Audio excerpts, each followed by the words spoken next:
Hello everyone. So among gidala ang among mga anak dinhi sa Asher Salon. Si Yael dito sa barbershop. Unya si Yana diri sa parlor. Kay holiday man, gahapon ni nahitabo holiday. So amo ang gipang pagupitan ni mga bata kay mga taga sa kay buhok. Kay bugat na kailang mga buhok, mutabo na silang mga mata. Si Yana pod kay baga kay buhok, bugat na pod kaayo. So nara si Yael.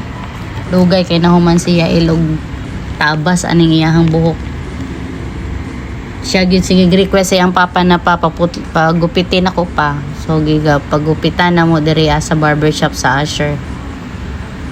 Nya mo na karon na ang kining amo ang dalaging ding gipa 3 man lang nako actually gipaputlan lang nako mga isa ka dangaw kay taas naman kayang buhok.